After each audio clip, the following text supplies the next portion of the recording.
এইমাত্র 2025 সাল চলছে, এটা আমাদের টেলার। 2026-এ আমাদের খেলা শুরু হবে ফাইনাল। ও দাদা কাদা হয়ে যাবে। এটা হচ্ছে পলিয়ার 2 আইএসএফের শক্ত ঘাঁটি। ভাঙড় 2 নম্বর ব্লকের মধ্যে যদি পলিয়ার 2 থাকে শক্ত ঘাঁটি আইএসএফ। এক বস্তা আলু, তার ভিতরে যদি দুটো আলু পচা থাকে পুরো আলুটাই নষ্ট করে দেয়। সেই জন্য আইএসএফ থেকে সিদ্ধান্ত করে সেগুলোকে সরিয়ে দেওয়ার মানে হয়েছে। এখানে তোলা তুলে খাবে, ওখানে তোলা তুলে খাবে, বুঝতে পেরেছো? মাটির ব্যবসার তোলা তুলে খাবে। আইএসএফ যেখানে ভাঙড়ে নেই, তাহলে মশা মারতে কামান কেন নামাচ্ছে? সামান্য একটা বুথের নেতা, তাকে মারার জন্য 20 লাখ টাকা সুপারি, ভাবতে পারেন? ওদের কথা বলতে মুখে আসে না। কি জানো ওরা ওরা হচ্ছে এই মোদাসের মাল। মোদাসের আছে না, ওর মতন ওই ফোনে কথা বলে। আমাদের এখানে শাসক দলের কিছু চাতক পাখি জন্মগ্রহণ করেছে, মাত্র কয়েকটা। তারাই আজকে গ্রামে গঞ্জে পাড়ায় গিয়ে বলছে, মানুষকে ভুল বোঝানো হচ্ছে যে আমরা এটা দেবো, ওটা দেবো, রাস্তা দেবো। হ্যাঁ, ও 2-4টে লোক গেলে আইএসএফ থেকে কোনো অসুবিধা হবে না। নওশাদ সিদ্দিকী হচ্ছে একটা সমুদ্রের থেকে যদি 2 মগ পানি তুলে নেওয়া হয়, সে পানি কোনোদিন কমে না। ওরা জানে না গো, ওই জন্যই বলতেছে যে 2026-এ আমরা ভাঙড় বিধানসভা দখল করে নেব। আইএসএফ যেখানে ভাঙড়ে নেই, তাহলে মশা মারতে কামান কেন নামাচ্ছে? আপনারা জানেন কয়েকদিন আগে এই পলিরহাট 2 নম্বর অঞ্চল থেকে কিছু মানুষ তারা খয়রুল মোল্লার নেতৃত্বে এবং শওকত মোল্লার হাত ধরে তৃণমূল কংগ্রেসে যোগ দিয়েছে। হ্যাঁ, তার গণতন্ত্র অধিকার রয়েছে, তারা বিজেপিতে যেতে পারে, তৃণমূলে যেতে পারে, সিপিএমে যেতে পারে, কংগ্রেসে যেতে পারে, যাতে বাংলার মানুষের সমস্যা নেই। এবং তার সাথে সাথে যে অভিযোগটা করছে, যারা শওকত মোল্লার হাত ধরে তৃণমূল কংগ্রেসে যোগ দিয়েছে, তারা রীতিমতো অভিযোগ করছেন যে পলিরহাট 2 নম্বর অঞ্চলে এখনও কিছু মানুষ রয়েছে, কেউ বা আবাস যোজনার টাকা পাচ্ছে না, কেউ বা আবাস যোজনার ঘর পাচ্ছে না। কিন্তু এখানেই গোটা বাংলার মানুষের প্রশ্ন, সরকারে রয়েছেন মমতা বন্দ্যোপাধ্যায়, নওশাদ সিদ্দিকী কি কেউ ঘর দেবে? নওশাদ সিদ্দিকী আবাস যোজনার কি বাড়ির টাকা দেবে? এই প্রশ্ন তুলছে পলিরহাট 2 নম্বর অঞ্চলের একাধিক মানুষ। যারা তৃণমূল কংগ্রেসে যোগ দিয়েছে তারাই নাকি আইএসএফ দলটা এনেছে এই পলিরহাটের অঞ্চলে। কিন্তু এখানে যে একাধিক নেতাকর্মীরা রয়েছে, তারা কারা? আসলে এক কথায় বলা যেতে পারে, শাক দিয়ে মাছ ঢাকার চেষ্টা করছে তৃণমূল কংগ্রেসের কিছু নেতাকর্মীরা। আর ইতিমধ্যে এই মুহূর্তে আমি রয়েছি ঠিক পলিরহাট 2 নম্বর অঞ্চলে আইএসএফের কার্যালয়, অর্থাৎ পার্টি অফিসে। এইখানকার একাধিক স্থানীয় মানুষেরা রয়েছেন এবং নেতাকর্মীরা রয়েছেন, তাঁরা কি প্রতিক্রিয়া দিলেন শোনাবো। বলা যেতে পারে যে আইএসএফ দুর্বল হয়ে পড়ছে পলিরহাটে, কারণ যেভাবে আইএসএফের সমর্থকরা তৃণমূল কংগ্রেসে যোগ দিচ্ছেন, কি বলবেন? আইএসএফ কোনোদিন দুর্বল হয়নি ভাঙড় বিধানসভাতে, আজকেও হবে না। যে কজনা চলে গেছে, মানে এরা যারাই ছিল, এরা আইএসএফেই ছিল সঠিক। ওই যে আব্বাস বলছিল যে আমি অঞ্চল সভাপতি, ও অঞ্চল সভাপতিই ছিল।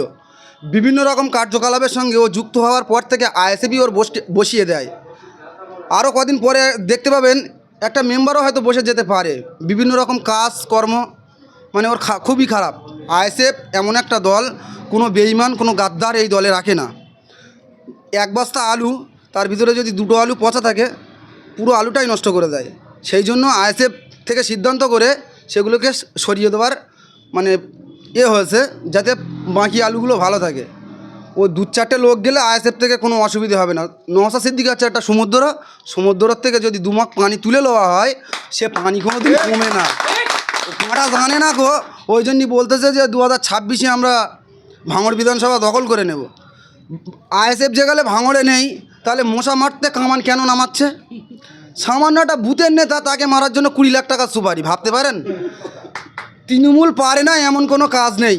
পায়খানা নোংরা বলে ওরা খায় না, লোহা শক্ত বলে খায় না, তাছাড়া বাদ বাকি সব খেয়ে হজম করে দিচ্ছে। ইট, বালি, পাথর, গরু, কয়লা কোনো কিছুই ছাড় দেয় না। আমি একাজুল ভাই, মফিজুল আগের দিন এক জায়গায় যাচ্ছিলাম, একটা মিডিয়া প্রশ্ন করছিল যে আমরা যাচ্ছি, আমাদের তো মানে কেউ ধরে মারতে পারে। আমি তখন বলেছিলাম হ্যাঁ হয়তো পারে, তৃণমূল পারে না এমন কোনো কাজ নেই, কিন্তু আমাদের বুকে সাহস ছিল। ওদের মানে আইএসএফকে মারার জন্য ওরা AK-47 কামানও ব্যবহার করতে পারে, কিন্তু আমাদের কাছেও আছে। ওদের কাছে অস্ত্রও আছে আর আমাদের কাছে বোম্বাস্ত্রও আছে। সেটা হচ্ছে নওশাদ সিদ্দিকীর আশীর্বাদ আর ভালোবাসা। এই নিয়েই আগামী 26-এ জয়লাভ করবো ইনশাল্লাহ, অসুবিধা হবে না। তাহলে এটা কি আশা করা যেতে পারে যে ইন্ডিয়ান সেকুলার ফ্রন্ট অর্থাৎ আইএসএফ দলের থেকে কিছু কাটমানি বা তোলা তুলতে পারছে না বলে কি তৃণমূল কংগ্রেস? একদম এটা 100% শিওর। আইএসএফ এমন একটা দল, আমরা নওশাদ সিদ্দিকীর আদর্শিত। এ দলে থেকে মানে মেম্বার কেন, যদি জেলা পরিষদের সদস্যও কোনো কাটমানি করে, কেউ যদি আমাদের প্রমাণ সহ দেয়, এ দল থেকে তাকে বাদ দেওয়া হবে। এটা এমন একটা দল, এ দলে থেকে কোনো বেইমানি গাদ্দারি করাই যাবে না। ওসব তো ছাঁট মাল, ওই জন্য আগাম ছেটে দেওয়া হয়েছে। আমার নাম নাসিরুদ্দিন মোল্লা, আমি 108 নম্বর বুথের সভাপতি। 2026-এ আমাদের খেলা শুরু হবে ফাইনাল। হ্যাঁ, আমাদের এখানে শাসক দলের কিছু চাতক পাখি জন্মগ্রহণ করেছে, মাত্র কয়েকটা। তারাই আজকে গ্রামে গঞ্জে পাড়ায় গিয়ে বলছে, মানুষকে ভুল বোঝানো হচ্ছে যে আমরা এটা দেবো, ওটা দেবো, রাস্তা দেবো, হ্যাঁ, কল দেবো তোমার, তারপরে ড্রেন করে দেবো, বাথরুম দেবো, এরকম বলে আর কি মানুষকে ভুল বোঝানোর চেষ্টা করছে। আসলে ওদের হাতে কিছুই নেই, ক্ষমতাটা আছে শাসকের হাতে। শাসক মনে করলে বহুত কিছু করতে পারে, না মনে করলে কিছুই নয়। গরিব মানুষের যেটা হক সেটা গরিব মানুষ পাচ্ছে না। শাসক সবই দেখতে পাচ্ছে, দেখেও না দেখার ভান করছে, চোখ বুজিয়ে আছে, মনে করেছে যে এখনও সকাল হয়নি, ভোরের ঘুমটা ঘুমিয়ে যাচ্ছে। আচ্ছা, তারপরে আমার একটা কথা, কিছু কিছু মানুষ আমাদের দল থেকে নাকি চলে গিয়েছে।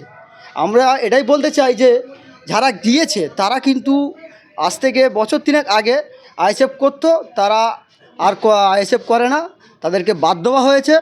আমরা তাদেরকে আর নিই না। যে বলেছে যে পলিহাটে 2 নম্বরের অঞ্চলে ছিলাম, সে নিজেই জানে যে পলিহাটে কিসের দায়িত্বই ছিল। তাকে জিজ্ঞাসা করবে যে কিসের দায়িত্ব। আইএসএফ যদি পলিহাটের জন্ম দেয়, তাহলে সে তো জানবে যে আমি এই পলিহাট 2-এ আমি দায়িত্ব ছিলাম, আমি জানি আমি কিসে আছি, আমি এই অঞ্চলে আছি, আমি একটা এই 2 নম্বর অঞ্চলের আমি একটা দায়িত্বে আছি। আমি বলছি সে ওরকম বলুক যে আমি এই অঞ্চলের দায়িত্বে আছি। সব বহিরাগত, তারপর কি বলবো, ওদের আসে না মুখে, ওদের কথা বলতে মুখে আসে না।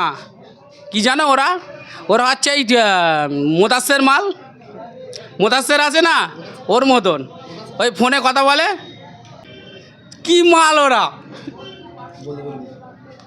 বুঝতে পেরেছো? দিনের বেলা সাধু আর রাতের বেলা একদম ধোবা তুলসী পাতা, শওকত মোল্লার মতন। শওকত মোল্লা যেরকম মাল, ঠিক সেম মাল ওখানে গিয়েছে।